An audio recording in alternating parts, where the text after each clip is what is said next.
तो हमारे चैनल की एक बिल्कुल ही नई वीडियो के अंदर आप सबका स्वागत है। आज हम जिस मूवी के बारे में बात करने वाले हैं उस मूवी का नाम है मुंजिया और ये मुंजिया मूवी इंडिया में आज रिलीज हुई है। और इसको लेकर खास बात तो ये है कि इस वाली मूवी को भी उन्हीं मेकर्स ने बनाया है जिन्होंने स्त्री मूवी को बनाया था और इसीलिए मुंजिया मूवी के अंदर भी हॉरर के साथ साथ कॉमेडी भी है। इसके साथ ही अगर बात करें मूवी की स्टोरी की तो स्टोरी भी काफी अच्छी है और इसीलिए आज की इस वीडियो के अंदर मैं इसी मुंजिया मूवी की स्टोरी को डिटेल से एक्सप्लेन करने जा रहा हूँ और आपको इस मूवी की पूरी कहानी बताने जा रहा हूँ ताकि आप सभी घर बैठे इस पूरी मूवी को एंजॉय कर सकें। तो इसी बात पे जल्दी से वीडियो को लाइक कर दीजिए और अगर आपको ये वीडियो पसंद आए तो कमेंट्स के अंदर मुंजिया जरूर लिखें या फिर अगर आप चाहें तो गुड, वेरी गुड या फिर ऐसे किसी और वर्ड को भी लिख सकते हैं। और ये सब इसीलिए ताकि हमें भी ये पता चल सके कि आपको वीडियो पसंद आई है। तो फिर आइए अब हम बिना किसी देरी के आज की इस कमाल की वीडियो को स्टार्ट करते हैं। तो इस मूवी की स्टार्टिंग होती है कोनकान से, जो कोनकान महाराष्ट्र के अंदर है। और यहाँ पर जब कहानी शुरू होती है तब साल होता है 1952। महाराष्ट्र के कोनकान के गाँव के अंदर हम ये देखते हैं कि वहाँ पर एक छोटा सा बच्चा होता है जिसका नाम गोटिया होता है और उसकी उम्र 10 से 12 साल होती है। और गोटिया इस गाँव में अपनी माँ और अपनी छोटी बहन के साथ रहता था और गोटिया की बहन उससे 1-2 साल छोटी होती है। यहीं पर गोटिया जिस घर में रहता था उसके बगल वाले घर में कुछ और लोग रहते थे और यहीं पर एक लड़की रहती थी जिसका नाम था मुन्नी और गोटिया मुन्नी से प्यार करता था। लेकिन फर्क ये था कि जहाँ गोटिया की उम्र 10 से 12 साल थी वहीं पर मुन्नी उससे 7 साल बड़ी थी और इसीलिए मुन्नी की उम्र 18-19 साल थी। लेकिन गोटिया तब भी मुन्नी से प्यार करता था और वो ये चाहता था कि उसकी शादी मुन्नी से हो जाए। लेकिन मुन्नी के घर वाले उसकी शादी फिक्स कर देते हैं। लेकिन जिससे मुन्नी की शादी फिक्स होती है वो जिस दिन मुन्नी से शादी करने आता है उसी दिन गोटिया उस दुल्हन के खाने में चूहे मारने का जहर डाल देता है। हालांकि उस खाने से दूल्हा बच तो जाता है लेकिन इस बारे में बाकी सबको पता चल जाता है। और जैसी गोटिया की माँ इस बात को जानती है वैसी वो गोटिया को पकड़ के अपने घर में लाती है और गोटिया को मारने के लिए एक बड़ा सा चाबुक निकालती है और उस चाबुक से गोटिया को बहुत मारती है। और यहाँ पर हम ये भी देखते हैं कि वैसे तो गोटिया किसी से नहीं डरता है लेकिन उसे अपनी माँ के चाबुक से बहुत डर लगता है। हालांकि उसी दिन मुन्नी की शादी हो जाती है और वहीं पर जो गोटिया की माँ होती है वो उसी दिन गोटिया का मुंडन भी करवा देती है। और वैसे तो जैसी मुन्नी की शादी होती है वैसी वो अपने दूल्हे के साथ चली जाती है। लेकिन हम ये देखते हैं कि गोटिया अभी मुन्नी को याद करता है और वो अभी भी ये सोचता है कि वो किसी तरह से मुन्नी से शादी कर ले। अब इसके लिए गोटिया ये फैसला करता है कि वो मुन्नी को हासिल करने के लिए काला जादू करेगा और काला जादू करके वो मुन्नी पर वशीकरण करेगा जिसके पास मुन्नी उसके पास आ जाएगी और फिर वो और मुन्नी दोनों शादी कर लेंगे। और वैसे भी यहाँ तक गोटिया के बारे में जानने के बाद ही आप सभी ये समझ ही गए होंगे कि गोटिया कोई आम बच्चा नहीं था बल्कि वो बेसिकली एक साइको बच्चा था जिसके मन में मुन्नी को पाने का ऑब्सेशन था। अब इधर गोटिया जैसी काला जादू करने का फैसला करता है वैसे ही वो अपनी छोटी बहन को अपने साथ लेता है और गाँव के पास के एक जंगल में चला जाता है। हमें पता लगता है कि गाँव के पास जो ये जंगल है इस जंगल का नाम चिंटुकवाड़ी है और क्योंकि ये गाँव से दूर है इसीलिए आमतौर पर यहाँ जल्दी कोई नहीं आता है। गोटिया यहाँ पर अपनी छोटी बहन को रात के समय पर लाता है और यहाँ पर आकर एक बड़े से बरगद के पेड़ के नीचे बैठ जाता है और वहाँ बैठकर काला जादू करने लगता है। और फिर इसके बाद ही हम ये देखते हैं कि गोटिया अपनी छोटी बहन पर हमला कर देता है और एक चाकू से उसे मारने की कोशिश करता है। लेकिन गोटिया की छोटी बहन उसे रोकती है और उससे पूछती है कि आखिर वो ऐसा क्यों कर रहा है और वो अपनी छोटी बहन को क्यों मारना चाहता है। जिस पर गोटिया उसे बताता है कि उसे अपने काला जादू के अंदर एक लड़की की बलि देनी पड़ेगी और इसलिए यहाँ पर वो उसे मारकर उसकी बलि देगा। और फिर गोटिया के हिसाब से जैसे उसका काला जादू पूरा होगा वैसी मुन्नी उसके पास आकर उससे शादी कर लेगी। लेकिन यहाँ पर हम ये देखते हैं कि जब गोटिया अपनी छोटी बहन पर हमला करके उसे मारने की कोशिश करता है तभी उसकी छोटी बहन अपना बचाव करती है और वो गोटिया को धक्का मारती है। जिसके बाद जैसी गोटिया को धक्का लगता है वैसे उसका सर सीधा बरगद के पेड़ पर टकराता है और सर टकराने की वजह से गोटिया का सर फट जाता है और उसके सर से बहुत सारा खून निकलने लगता है और देखते ही देखते कुछ ही पलों के अंदर गोटिया की मौत हो जाती है। लेकिन ये सब देखकर गोटिया की जो छोटी बहन होती है वो जल्दी से भागकर गाँव जाती है और अपनी मदर के साथ साथ सारे गाँव वालों को वहाँ पर ले आती है। वहाँ पर आने के बाद ही सारे लोग गोटिया की हालत देखते हैं। लेकिन तभी गाँव के जो मुख्य पंडित होते हैं वो कहते हैं कि ये बहुत बड़ा अनर्थ हो गया है क्योंकि असल में गोटिया एक ब्राह्मण परिवार का लड़का है और अभी कुछ ही दिन पहले उसका मुंडन भी हुआ है। लेकिन गोटिया का मुंडन हुए 10 दिन भी पूरे नहीं हुए हैं और यहाँ पर गोटिया की अकाल मृत्यु हो गई है। और इसीलिए गाँव के सारे मुख्य पंडित बताते हैं कि अब गोटिया मरने के बाद ब्रह्म राक्षस बनने वाला है और हो सकता है कि ब्रह्म राक्षस बनने के बाद वो गाँव वालों का बुरा करे और इसीलिए उन सबको गोटिया को यहीं पर रोकना होगा। इसके लिए गाँव वाले गोटिया को उसी पेड़ के नीचे दफना देते हैं जिस बरगद के पेड़ के नीचे गोटिया की मौत हुई थी। और फिर उसे दफनाने के बाद ही वो जो सारे मुख्य पंडित होते हैं वो मंत्रों का इस्तेमाल करके उस पूरे पेड़ को बांध देते हैं ताकि गोटिया उस पेड़ से कहीं भी दूर न जा सके और उसकी आत्मा जो कि ब्रह्म राक्षस बन चुकी है वो हमेशा के लिए वहाँ पर कैद होकर रह जाए। हालांकि यहीं पर हम ये भी जानते हैं कि गोटिया जिस हालत में मरा है उस हालत में मरने वाले को मुंजिया कहते हैं जिसका मतलब अब गोटिया मुंजिया बन चुका है। अब इसके बाद ही कई साल बीत जाते हैं और बहुत सालों के बाद हम सीधा पुणे शहर को देखते हैं जो पुणे शहर भी महाराष्ट्र के अंदर ही है लेकिन ये कोनकान और उसके गाँव से काफी दूर है। यहाँ पुणे के अंदर हम मूवी के मेन कैरेक्टर को देखते हैं जिसका नाम है बिट्टू और बिट्टू इस पुणे शहर के अंदर अपनी मदर और ग्रैंड मदर के साथ रहता है यानी कि माँ और दादी के साथ। इसके साथ ही हम ये भी जानते हैं कि बिट्टू के फादर की कई साल पहले ही मौत हो चुकी है और उसकी जो मदर है वो एक ब्यूटी पार्लर चलाती है और उससे वो लोग काफी अच्छा पैसा कमाते हैं एंड उनकी फैमिली काफी अच्छे से चल रही है और अपनी फैमिली के अंदर बिट्टू, उसकी मदर और उसकी दादी तीनों काफी खुश हैं। साथ ही साथ हम ये भी जानते हैं कि बिट्टू भी अपनी मदर की उनकी काम में हेल्प करता है और बिट्टू को भी लड़कियों के बाल काटना और उनका मेकअप करना काफी अच्छे से आता है। यहीं पर हम देखते हैं कि बिट्टू की एक दोस्त होती है जो कि उसके बगल वाले घर में रहती है और बिट्टू की इस वाली दोस्त का नाम होता है बेला और ये बेला जो कि एक लड़की होती है वो बिट्टू की बचपन की दोस्त होती है और ये दोनों बचपन से एक साथ खेल कूद कर बड़े हुए हैं। यहाँ पर बेला बिट्टू से मिलने आती है और वह बिट्टू से अपने बॉयफ्रेंड को भी मिलवाती है और हम ये देखते हैं कि बेला के बॉयफ्रेंड का नाम कुबा होता है और वो एक अंग्रेज होता है। लेकिन बिट्टू को बेला के बॉयफ्रेंड से मिलकर खुशी नहीं होती क्योंकि असलियत में बिट्टू मन ही मन बेला से प्यार करता है लेकिन उसने कभी भी बेला से ये बात बोली नहीं है। हालांकि यहीं पर हम ये देखते हैं कि बिट्टू को उसके मन में अचानक से वही पेड़ दिखता है जिस बरगद के पेड़ के नीचे मुंजिया को कैद करके रखा गया है। साथ ही साथ यहाँ पर बिट्टू ये भी देखता है कि इस बरगद के पेड़ के ऊपर एक राक्षस जैसा बच्चा है जो कि उसे अपने पास बुला रहा है। और यहाँ बिट्टू ये भी सोचता है कि उसे एक ख्याल बचपन से आ रहे हैं और वो हमेशा अपने मन में इसी पेड़ को देखता है। लेकिन यहाँ बिट्टू इन सारी बातों को इग्नोर करता है और वो अपने घर से बाहर निकलकर अपने दोस्त से मिलने जाता है। हम ये देखते हैं कि बिट्टू का एक बेस्ट फ्रेंड होता है जो कि एक सरदार होता है और उसका नाम स्पीलबर्ग होता है। अब वैसे तो रियल में इसका नाम स्पीलबर्ग नहीं होता, लेकिन अब क्योंकि बिट्टू के सरदार दोस्त को वीडियो शूट करने का काफी शौक होता है, इसीलिए वो अमेरिका के फिल्म मेकर स्पीलबर्ग से इंस्पायर होकर अपना खुद का नाम भी स्पीलबर्ग रख लेता है। यहाँ पर हम ये देखते हैं कि बिट्टू अपनी लाइफ में काफी खुश होता है, लेकिन फिर एक दिन अचानक से बिट्टू को उसके चाचा की बेटी का फोन आता है, यानी कि उसकी कजन सिस्टर का, जिसका नाम होता है रुक्कू। फोन पर रुक्कू बिट्टू से कहती है कि उसके घर वालों ने उसकी शादी फिक्स कर दी है और इसीलिए अब कुछ ही दिनों के अंदर उसकी सगाई होने वाली है। इसीलिए वो चाहती है कि बिट्टू अपनी फैमिली के साथ उसकी सगाई में आए। वो बताती है कि उसने बिट्टू की माँ को और दादी माँ को दोनों को इन्विटेशन दे दिया है और इसीलिए वो बिट्टू को भी पर्सनली बोल रही है। इसीलिए वो चाहती है कि उसकी सगाई में सब लोग आए। और फिर इसीलिए इसके बाद ही हम ये देखते हैं कि बिट्टू, उसकी मदर और उसकी ग्रैंड मदर तीनों ये फैसला करते हैं कि वो तीनों रुक्कू की सगाई में जाएंगे। हालांकि यहीं पर हम ये नोटिस करते हैं कि बिट्टू की मदर इस बात को सुनकर काफी ज्यादा नाराज हो जाती है और वो बिट्टू की ग्रैंड मदर से कहती है कि वो बिट्टू को लेकर रुक्कू की सगाई में नहीं जाना चाहती, क्योंकि वो जब भी बिट्टू को लेकर गाँव जाती है तब हमेशा बिट्टू की तबियत खराब हो जाती है। लेकिन इसके बावजूद भी हम ये देखते हैं कि वो तीनों गाँव जाने का प्लान करते हैं और वो तीनों गाँव जाने के लिए निकल जाते हैं। आगे हमें पता लगता है कि रुक्कू और उसके पेरेंट्स यानी कि बिट्टू के चाचा की फैमिली कोनकान के उसी गांव में रहते हैं जिस गांव में मुंजिया रहता था। और अब क्योंकि बिट्टू मुंजिया के गांव से जुड़ा हुआ था और उसे हमेशा ही मुंजिया के ख्याल भी आते थे, इसलिए यहाँ पर ये सब देख के हमें ये तो क्लियर हो जाता है कि हो ना हो बिट्टू का मुंजिया से कोई ना कोई कनेक्शन तो जरूर है। हालांकि इन सब के बाद ही बिट्टू और उसकी फैमिली सीधा गाँव पहुंचते हैं और कोनकान के गाँव में आकर वो लोग सीधा अपने चाचा के घर जाते हैं। बिट्टू जब चाचा के घर पहुंचता है तब वहाँ पर उसके चाचा की फैमिली उन सबको देखकर काफी खुश होती है। लेकिन हम यहाँ पर ये भी नोटिस करते हैं कि बिट्टू का जो चाचा है वो बिट्टू को और उसकी मदर को दोनों को नापसंद करता है और वो इसीलिए क्योंकि बिट्टू के चाचा का ऐसा मानना है कि उसके बड़े भाई की मौत बिट्टू और उसकी मदर की वजह से हुई है। और इसीलिए हम ये देखते हैं कि यहाँ पर घर के अंदर बिट्टू के चाचा बिट्टू की मॉम को थोड़ा बुरा भला कहते हैं, जिस वजह से उन दोनों के बीच आर्गुमेंट हो जाती है। लेकिन इसी आर्गुमेंट की वजह से बिट्टू के चाचा को और ज्यादा गुस्सा आता है और वो गुस्से में आकर बिट्टू को उसके डैड की मौत के बारे में बताने लगता है। अब यहाँ पर हम ये भी जानते हैं कि बिट्टू को अब तक ये पता नहीं होता है कि उसके डैड की मौत कैसे हुई थी,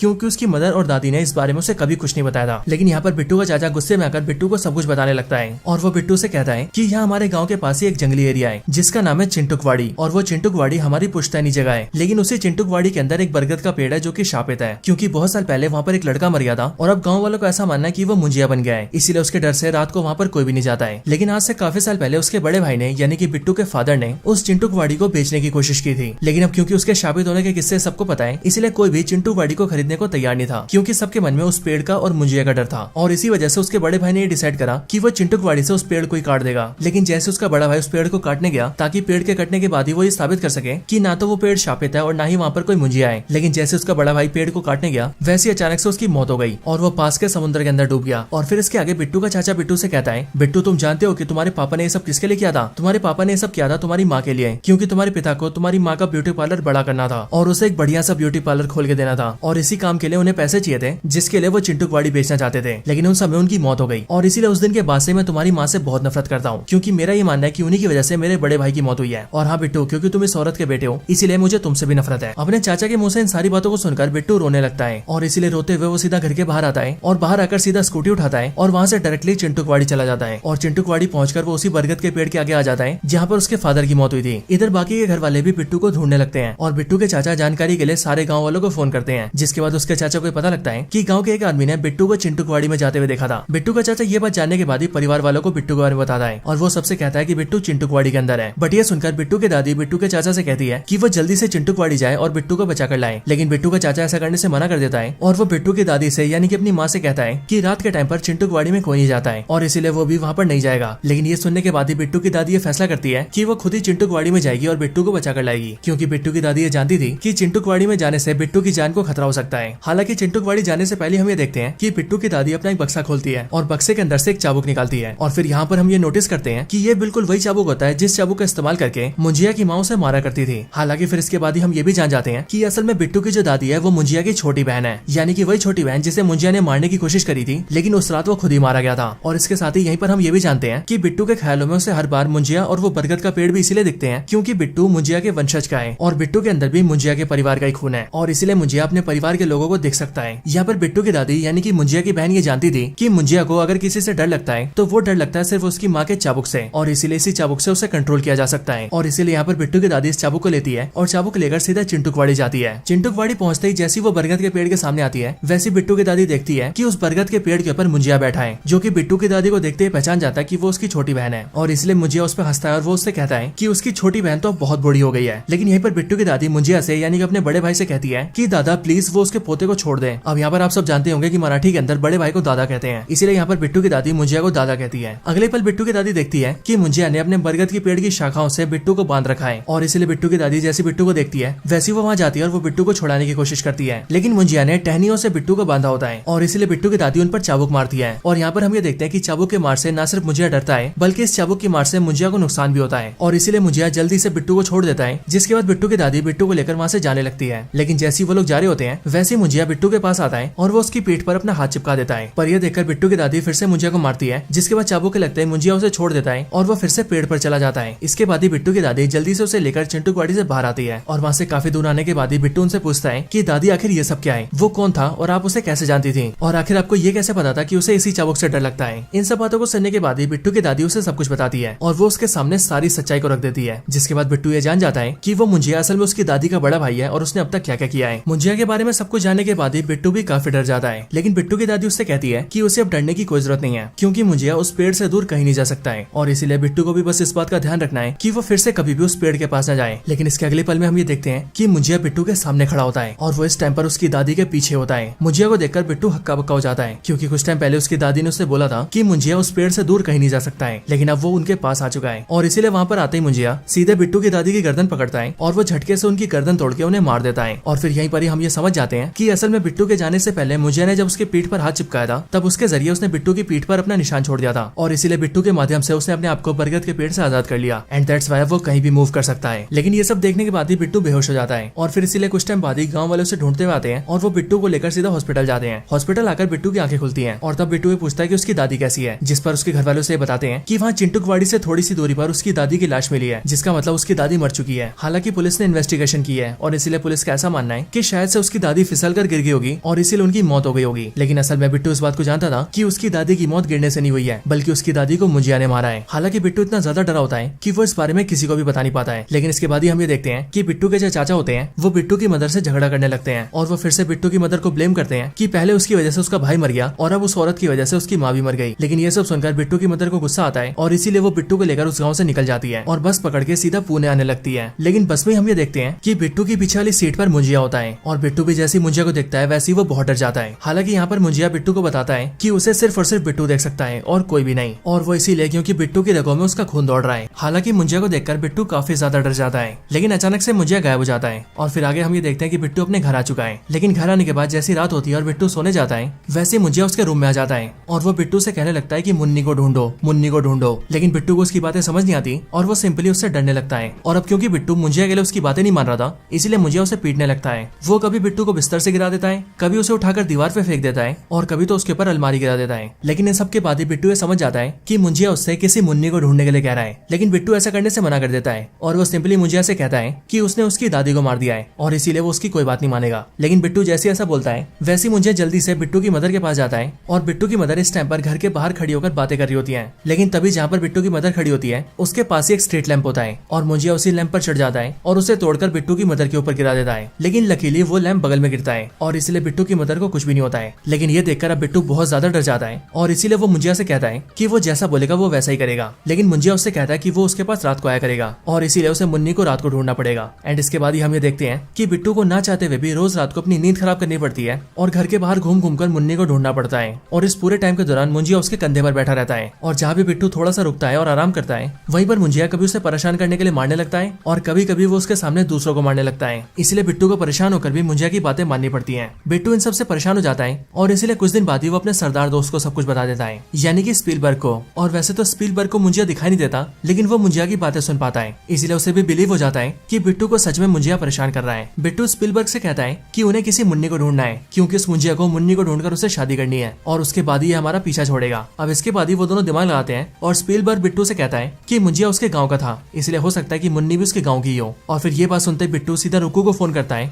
यानी कि अपनी कजन सिस्टर को, और उससे ये जानने की कोशिश करता है कि आज से सालों पहले मुन्नी नाम की गांव में कौन सी लड़की थी। रुक्कू उसे पता करके बताती है कि असल में उनके घर के बगल में घर है, जिस घर में सालों पहले एक मुन्नी नाम की लड़की रहती थी, लेकिन शादी होने के बाद ही मुन्नी यहाँ से चली गई थी। लेकिन रुक्कू बिट्टू को उसकी फोटो भेजती है, लेकिन बिट्टू और स्पीलबर्ग जैसी मुन्नी की बचपन की फोटो देखते हैं हैं वैसी वो दोनों नोटिस करते हैं कि मुन्नी अपने बचपन की फोटो में बिल्कुल वैसी ही लग रही थी जैसी बिट्टू की दोस्त बेला अपने बचपन में लगती थी। और इसीलिए यहीं से बिट्टू और स्पीलबर्ग को ये शक होता है कि शायद से हो सकता है कि मुन्नी और बेला का कोई ना कोई कनेक्शन हो। और फिर इसके लिए जैसी वो लोग तहकीकात करते हैं वैसे उन्हें पता लगता है कि असल में मुन्नी और कोई नहीं बल्कि बेला की दादी है। और सालों पहले जब गाँव में मुन्नी की शादी हुई थी तब शादी के बाद ही वो पुणे आकर यहाँ पर बस गई थी, जिसका मतलब बेला और उसकी दादी मुन्नी बिट्टू के बगल में ही रहती है। ये जानने के बाद ही बिट्टू मुंजिया को बताता है कि उसकी मुन्नी उसके बगल में रहती है और फिर ये बोलकर वो मुंजिया को उसके पास ले जाता है। लेकिन जैसी मुंजिया देखता है कि उसकी मुन्नी अब बूढ़ी हो चुकी है वैसी वो उससे शादी करने से मना कर देता है। लेकिन तभी वो बेला को देख लेता है और क्योंकि बेला भी काफी हद तक उसके दादी जैसी दिखती थी इसीलिए मुंजिया को यहाँ पर बेला से प्यार हो जाता है और अब वो बिट्टू से कहता है कि वो बेला से शादी करेगा। लेकिन ये सुनकर बिट्टू मना कर देता है और वो मुंजिया से कहता है कि वो ऐसा कभी नहीं होने देगा और बेशक से मुंजिया उसकी जान ले लेकिन वो इस काम में उसकी कोई हेल्प नहीं करेगा। पर यह सुनते ही मुंजिया बिट्टू से कहता है कि अगर उसने उसकी मदद नहीं करी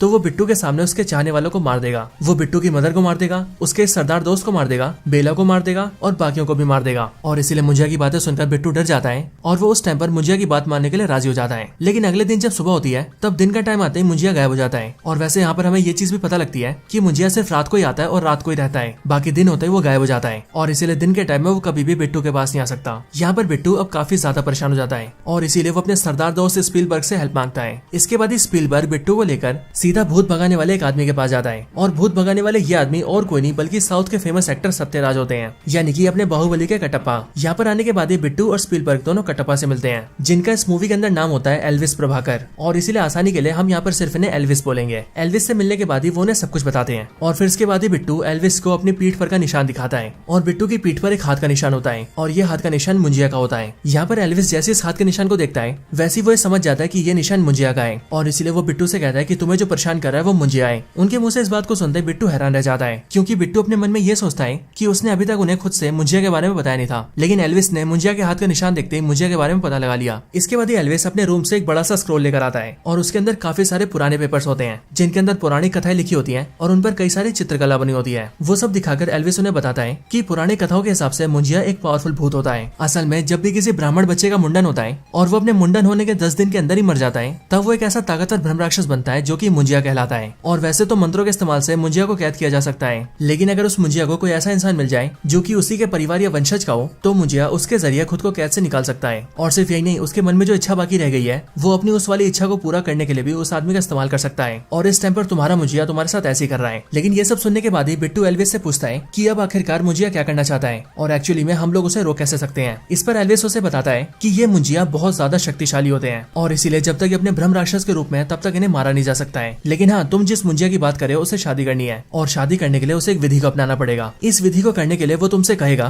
कि वो जिस लड़की से शादी करना चाहता है तुम लोग उसे लेकर सीधा उसी पेड़ के पास पहुंच जाओ जिस पेड़ में उसे कैद किया गया था। और वहाँ पर आने के बाद ही वो तुमसे ये भी कहेगा कि तुम उसके लिए किसी बकरी को पकड़ कर लाओ और जब तुम बकरी को भी ले आओगे तब वो तुम्हें बकरी के सर पर एक निशान बनाने के लिए कहेगा जो निशान कुछ ऐसा दिखता है। और हाँ, तुम उसके वंशज के हो इसीलिए वो तुमसे कहेगा कि तुम इस निशान को अपने खून से बनाओ क्योंकि खून से बनाने के बाद ही वो निशान काम करेगा। और तुम जैसे अपने खून से उस बकरी के सर पे निशान बनाओगे वैसे मुझे अपने आप को उस बकरी में डाल लेगा और फिर उसके बाद वो उस लड़की से शादी करेगा। और एक बार जैसे उसने शादी कर ली वैसी वो लड़की भी मारी जाएगी, जिसके बाद मुंजिया उस लड़की की आत्मा को लेकर चला जाएगा और वो हमेशा हमेशा के लिए उस लड़की की आत्मा को अपने साथ रखेगा। और यही इस मुंजिया का मकसद है। हालांकि इसके आगे एल्विस उन्हें बताता है कि इस दौरान वो लोग मुंजिया को मार सकते हैं, लेकिन हाँ, मुंजिया को तभी मारा जा सकता है जब मुंजिया अपने आप को बकरी के शरीर में डाल देगा। लेकिन उनके पास काफी कम टाइम होगा क्योंकि जैसी मुंजिया बकरी के शरीर में आएगा वैसी वो लड़की से शादी करने लगेगा और अगर उसने शादी कर ली तो सब कुछ खत्म हो जाएगा। इसीलिए जैसी मुंजिया अपने आप को बकरी में डाले उन लोगों को वैसी उस बकरी को मार देना होगा क्योंकि जैसी वो बकरी मारी जाएगी वैसे उसके साथ ही मुंजिया भी खत्म हो जाएगा। हालांकि एल्विस उन सबको प्लान समझाने के बाद ही उनसे ये भी कहता है कि इस प्लान को अंजाम देने में वो भी उनका साथ देगा।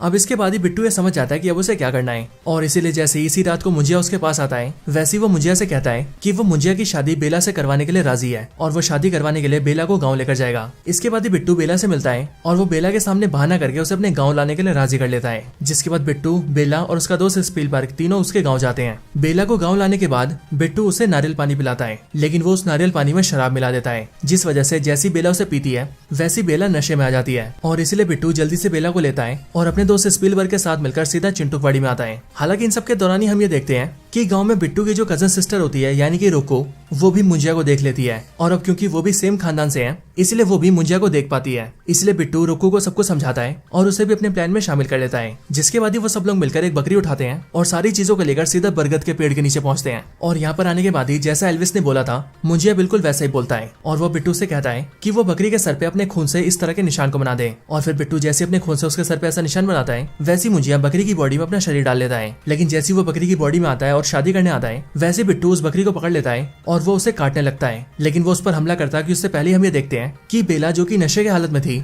वो बिट्टू को ऐसा करने से रोक देती है और वो नशे की हालत में उससे कहती है कि ये बकरी मेरा पति है, मेरी शादी हो रही है इससे, तुम इसे मार क्यों रहे हो, इसे मत मारो। और बेला ये सब इसीलिए बोल रही होती है क्योंकि वो नशे में होती है। लेकिन उसके ऐसा करने की वजह से बिट्टू मुंजिया को मार नहीं पाता है। हालांकि इस टाइम पर ही हम ये देखते हैं कि उस बकरी के सर पे जो निशान बना होता है, वो निशान बेला के शरीर में चिपक जाता है, जिस वजह से बेला के शरीर पर भी वैसा निशान बन जाता है। हालांकि तभी बिट्टू को एल्विस की कई भी बातें याद आती है और एल्विस ने उससे कहा था कि जब वो बकरी के सर पर अपने खून से निशान बनाएगा, तब उसे इस बात का ध्यान रखना पड़ेगा कि वो निशान बकरी के सर के अलावा और कहीं पर भी ना बने, खास करके किसी इंसान पर तो बिल्कुल नहीं, क्योंकि अगर ऐसा हुआ तो मुंजिया सीधा उसकी बॉडी में घुस जाएगा। और यहाँ पर प्रेजेंट टाइम में हम ऐसा ही देखते हैं, क्योंकि जैसे बकरी का सर बेला की बॉडी पर लगता है और बेला के शरीर पर वो निशान चिपकता है, वैसी मुंजिया सीधा बेला के अंदर घुस जाता है। और फिर जैसे वो बेला के अंदर आता है, वैसी वो देखने में बहुत डरावनी हो जाती है और वह बिट्टू से कहती है कि उसने उसे मारने की कोशिश की है, जिसका मतलब उन सब ने मुंजिया को धोखा दिया है और इसलिए मुंजिया उन सबको मार देगा। और फिर ये बोलकर मुंजिया, जो कि बेला की बॉडी में होता है, वो सब पर अटैक कर देता है। अब मुंजिया से बचने के लिए बिट्टू, रुक्कू और स्पीलबर्ग तीनों वहां से भाग जाते हैं और वो चिंटूकवाड़ी से भागकर सीधा रुक्कू के घर में घुस जाते हैं।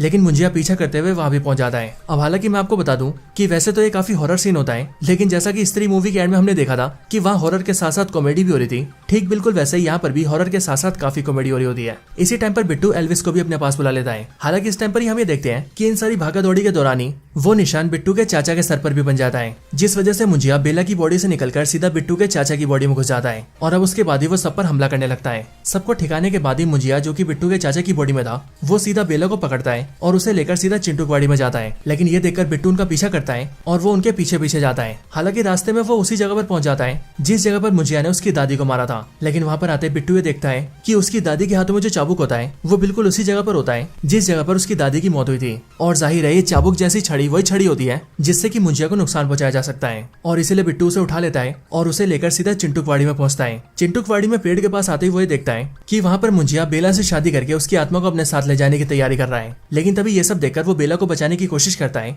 और उस चाबुक जैसी छड़ी से मुंजिया पर अटैक करता है। हालांकि इस दौरान बिट्टू उस पर काफी हमले करता है, लेकिन तब भी मुंजिया काफी ज्यादा पावरफुल होता है और इसीलिए वो बिट्टू को उठाकर फेंकता है। लेकिन हम ये देखते हैं कि बिट्टू फाइट करते हुए किसी तरह से अपने चाचा की पीठ पर वही निशान बना देता है जिस निशान से मुंजिया शरीर बदलता है। और फिर चाचा की पीठ पर निशान बनाने के बाद ही बिट्टू जल्दी से वो निशान पेड़ पर भी बना देता है। और फिर जैसे वो पेड़ पर निशान बनाता है, वैसे हम ये देखते हैं कि मुंजिया बिट्टू के चाचा की बॉडी से निकल जाता है और वो सीधा पेड़ की बॉडी में घुस जाता है। मतलब कि अब मुंजिया पेड़ के अंदर आ जाता है और अब बिट्टू को और बेला को ऐसा लगता है कि उन लोगों ने मुंजिया को पेड़ के अंदर कैद कर दिया है। लेकिन अब क्योंकि मुंजिया बहुत ज्यादा पावरफुल था, इसीलिए मुंजिया पेड़ के अंदर आने के बाद भी पूरे पेड़ को कंट्रोल करता है और वो पेड़ की टहनियों से उन सबको पकड़ने लगता है। लेकिन तभी बेला ये देखती है कि उस बरगद के पेड़ के पास ही एक लालटेन रखा है जिसके अंदर काफी सारा मिट्टी का तेल है और इसीलिए बेला किसी तरह से उसे उठाती है और उसे लेकर सीधा पेड़ के ऊपर मारती है, जिससे कि पेड़ के ऊपर मिट्टी का तेल लग जाता है। और फिर तभी बिट्टू ये देखता है कि उसके पास भी एक लकड़ी है जो कि जल रही है और असल में ये वही लकड़ी होती है जिस लकड़ी को उन्होंने पहले रखा होता है, यानी कि उस टाइम पर जिस टाइम पर वो लोग मुंजिया और बेला की शादी करवा रहे थे। और इसीलिए बिट्टू उस जलती लकड़ी को उठा लेता है और उससे सीधा पेड़ में आग लगा देता है।